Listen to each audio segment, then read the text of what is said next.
for watching my video.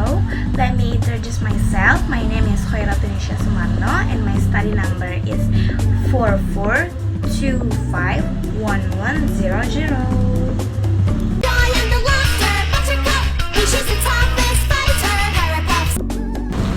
Okay, today I will share about my opinion about smoking in campus area.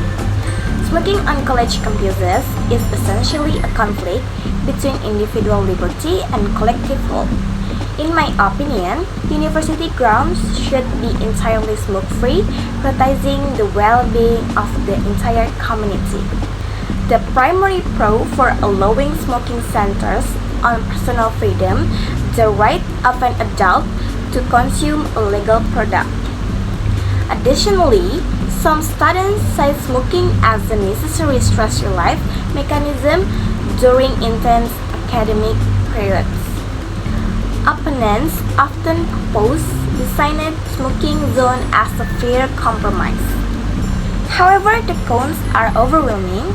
Designated areas often fail due to smoke drift, infringing upon the right to clean air. Furthermore, maintaining a smoking culture undermines the university missions to foster a healthy, professional environment and contributes to progressive litter from cigarette butts. The active smoker, the environment of an open campus can exacerbate addiction. While smoking temporarily reduces stress, it is introduced significant long-term health detriments, including increased risk of cardiovascular disease and respiratory failure. A smoke-free policy provides a crucial environmental cue that supports and encourages cessation attempts among students. The most compelling argument for a ban lies with the passive smoker. There is no phase level of SHS exposure. Passive smokers face immediate effect like headache, eye irritation, and asthma attack. Crucially, chronic exposure dramatically increases their long-term risk of lung cancer and heart disease. Allowing smoking on campus forces non-smokers to inhale these toxic chemicals against their will, making it profound public health concern rather than a simple matter of courtesy. In conclusion, while we respect personal choices, the freedom to smoke ends where it harms others. A college campus must uphold its responsibility as an institution of health and education. Implementing a comprehensive smoke-free policy is the only way to protect passive smokers and genuinely support a healthier learning environment for all. And that's my opinion about smoke in campus area.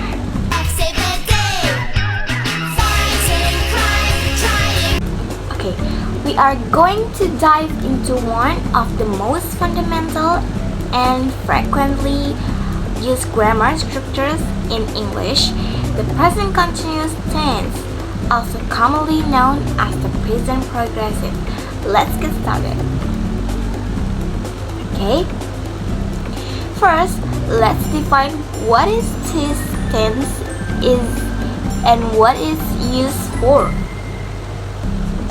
The main function of the present continuous tense is to describe an action that is ongoing or happening right now.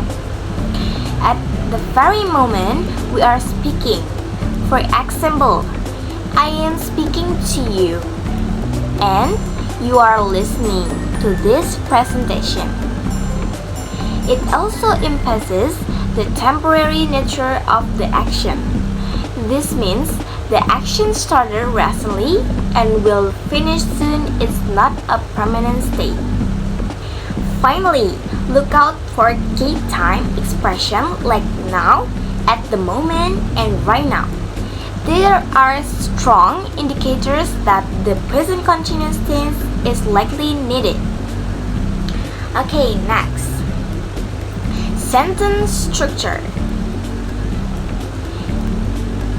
Understanding the structure is essential. The present continuous tense is format using the three main components: the subject, followed by the to-be verb, am, is, or are, and then the main verb with the ing ending. The table on these slides show how to-be verb must agree with the subject. With the subject I, we always use am. For example, I am talking. For singular subject, he, she, or it, we use is. For example, she is working. Okay, next for plural subject, you, we, or they, we use are. For example, they are listening. The ing ending of the main verb is the hallmark of any continuous tense. Okay, let's see how this structure adapts for positive sentence. Positive sentence, the basic structure is subject plus be plus verb ing. For instance, we are studying English right now. Okay, now next for negative sentence. To make a statement negative, we simply insert the word not right after to be verb. The structure becomes subject plus be plus not plus verb ing. Example, he is not feeling well today. We often use contractions here like isn't or aren't. Okay, next, interrogative sentence or question. For a question, we invert the order of the to be verb and the subject. The structure is be plus subject plus verb ing. For example, are you enjoying the lecture? Or is he working late this week? Okay, now when to use present continuous tense. Okay, this for we use actions happening now. Temporary situation. First, we use it for action happening now. At this very moment, look at the example. Look, the cat is chasing a mouse. The word look signals an immediate action. Right now, I am explaining the present continuous tense. Second, we use it for temporary situation. This action don't have to be happening exactly as we speak, but they are ongoing over a period of time that is considered temporary. I am reading a fascinating book about history. You may not be holding the book now, but you are currently in the process of reading it. They are living in an apartment while their house is being renovated. This living situation is not permanent. Okay, now fixed future arrangement. A key use of the present continuous that often surprises learners is for fixed future arrangement.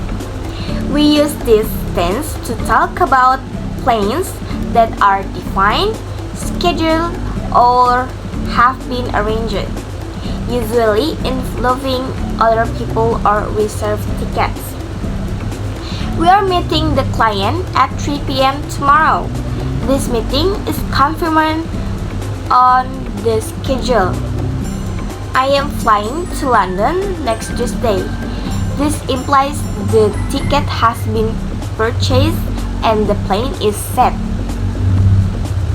Next, this is a very common way to ask about plans. Are you coming to the party tonight? We are asking about a fixed arrangement. Okay, next, common time expression. Our first category is immediate present expression. These words tell you the action is strictly tied to the moment of speaking. They include now, right now, and at the moment. We also use exclamations like listen or look to draw attention to an ongoing action. Okay, next, common time expression 2.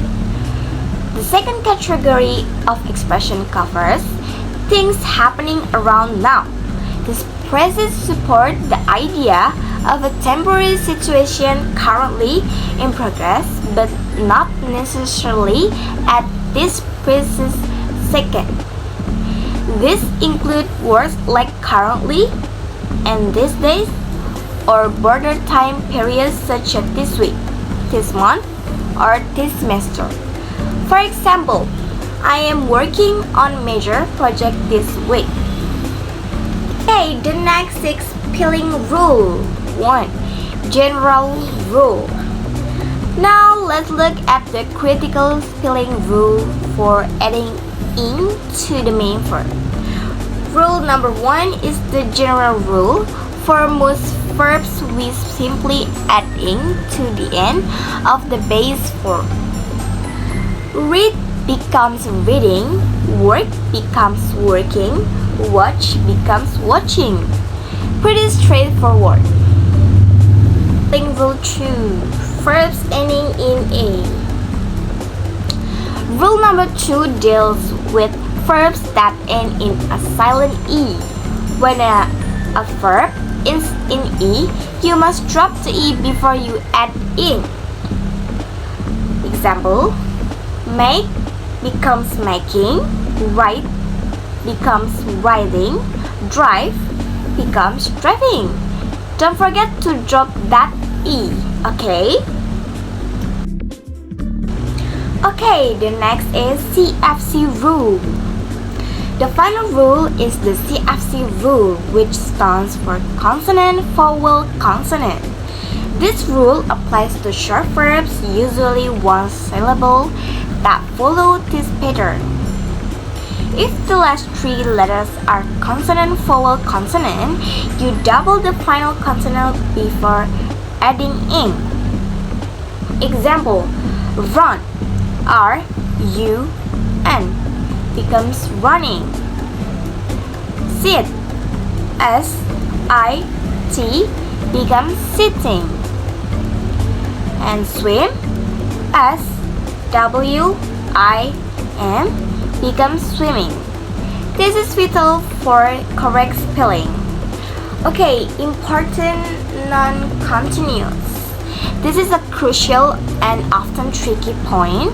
Non-continuous verbs or stative verbs. These verbs describe states, scenes, feelings, or knowledge, not cycle actions. Because they describe a state of being, they cannot be used in the present continuous tense. Example: senses: see, hear, smell. We say I see him, not I am seeing him. And then feelings like love, hate, want. We say she wants a coffee, not she is wanting coffee. State or knowledge. Now, believe, understand. We say they know the answer. No, they are knowing the answer. Always use the simple present tense for the stative verbs. That concludes our review of the present continuous tense for its structure and uses to the essential spelling and grammar exception. Okay, thank you for your attention. I'm happy to take any question you may have about the material, or we can go back and review and specific. Thank you guys!